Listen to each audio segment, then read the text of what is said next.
Bonjour à toutes et à tous, j'espère que vous allez bien. On se retrouve pour la vidéo du lundi à 20h. Merci d'ailleurs aux nouveaux abonnés qui ont rejoint la chaîne. On va bientôt atteindre doucement les 300 abonnés. Merci beaucoup, c'est très important pour moi d'avoir votre soutien. Ça prouve que mon contenu vous plaît et même si je n'ai pas l'ambition d'atteindre les millions d'abonnés, voilà, j'ose espérer que cette petite chaîne vous plaise. Pourquoi le marketing ? Le fameux sujet un petit peu frileux, mais il faut qu'on l'aborde.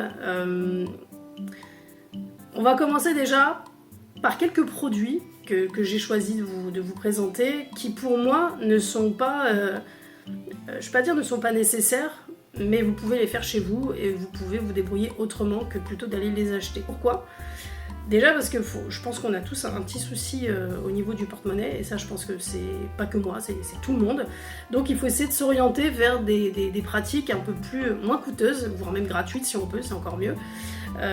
Et pour ça, j'ai sélectionné quelques trucs. Je vais commencer par le premier truc. Ça fait beaucoup de trucs dans une phrase. On va commencer à parler des poignées de peinture. Les poignées de peinture, donc moi, pour vous citer un exemple, j'en ai, je crois que je dois avoir peut-être 5 à l'atelier, 5 poignées Citadel, 2 poignées Redgrass Game. Encore une fois, je vais faire un petit avertissement très brief, je n'ai aucun souci avec aucune marque. Encore une fois, c'est un point de vue perso, je le dis parce qu'après on va dire oui, elle est contre ci, contre ça, je suis contre personne, c'est juste un point de vue. Les poignées de peinture, si vous avez un bouchon, si vous avez, je sais pas moi, un bout de cube, un bout de bois, un bout de...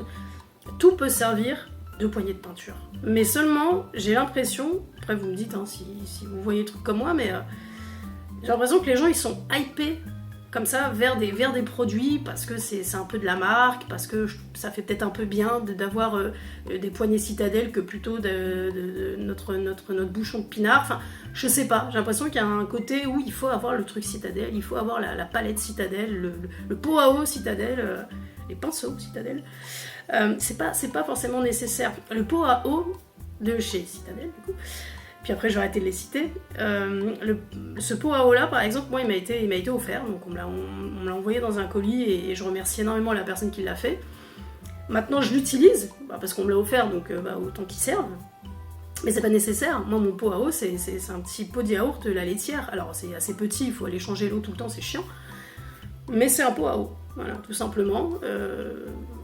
C'était pas nécessaire d'avoir un pot à eau à 8 balles, par exemple, déjà.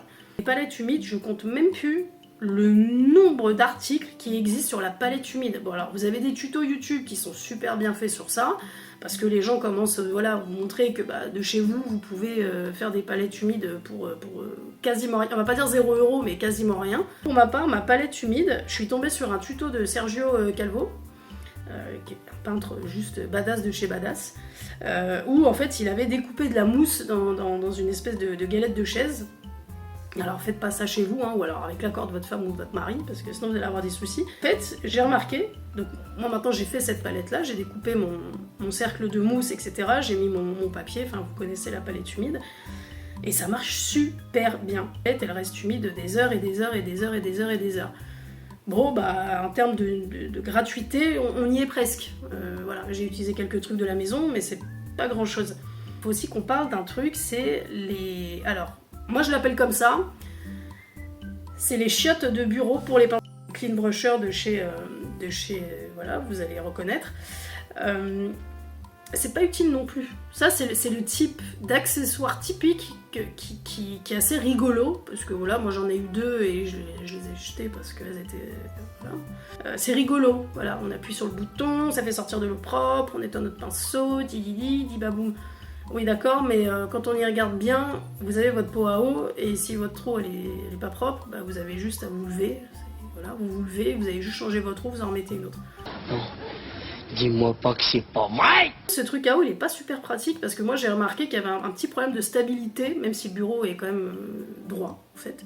Il y avait un problème au niveau du remplissage, fallait faire attention et tout. Enfin, c'était pas pratique du tout. Montée de bulles d'air aussi des fois qui se faisait, alors que j'avais bien serré le truc et tout. Bon, je me suis laissé hyper dans le marketing, je l'ai acheté et je l'ai jeté. Pour vous dire que Il n'y a pas forcément besoin d'avoir le matos de fou furieux pour pouvoir peindre de la bonne figurine. Notamment à Utif qui avait fait une vidéo dans laquelle, d'ailleurs, bon, je reviendrai juste après sur ça, mais elle avait par exemple démontré qu'avec des peintures à action, on pouvait peindre une figurine. Dans ce côté où c'est pas parce que vous allez acheter un matos qui va coûter cher, que ce soit au niveau des poignées, des choses comme ça. La peinture, je le mets pas dans le même lot. Je pense que c'est important d'avoir quand même une bonne peinture de qualité, surtout quand moi je fais de la prestation de peinture. Les pinceaux, c'est la même chose. Les pinceaux, c'est qui tout double. Moi, j'ai acheté des Raphaël qui m'ont lâché au bout d'un mois avec pourtant un bon entretien, avec un bon nettoyage, ou bah même les bords, voilà, ça commençait à partir en... Voilà. Les savons de nettoyage, c'est pareil. J'ai acheté, encore une fois, parce que pour faire ce type de vidéo, il fallait que je passe par là avant. C'est bien de dire c'est bien ou c'est pas bien, mais il fallait que je teste. J'avais acheté le savon exprès pour les pinceaux. Bon, très honnêtement, le shampoing dilué, ça marche aussi très très bien. Ça, c'est une technique qui vient pas de moi du tout, hein. C'est un autre peintre qui l'avait montré. Donc après mes sessions de peinture, je prends mon shampoing, je mets quelques gouttes, et ça marche super bien.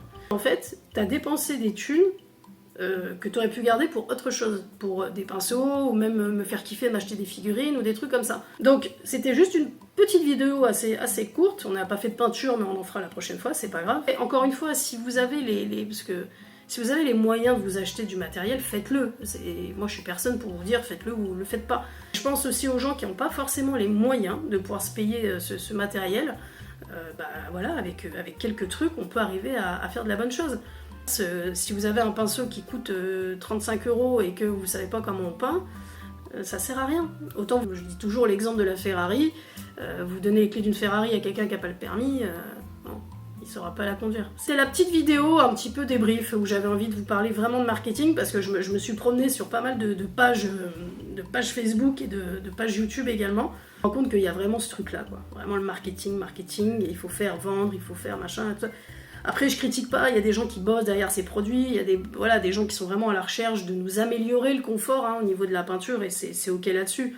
Maintenant, je pense qu'il y a un gros côté aussi business là-dedans, et voilà, c'est un fait. En tout cas, j'espère que cette vidéo vous a plu. Si vous aussi, vous êtes laissé hyper comme ça dans le marketing, n'hésitez pas à me le dire en commentaire, ou si vous avez des petites astuces maison, je serais curieuse de vous lire. En tout cas, je vous souhaite une excellente journée, une bonne soirée, tout dépend de l'heure à laquelle vous regardez cette vidéo. Et moi, je vous dis à très bientôt pour des nouvelles peintures. Ciao!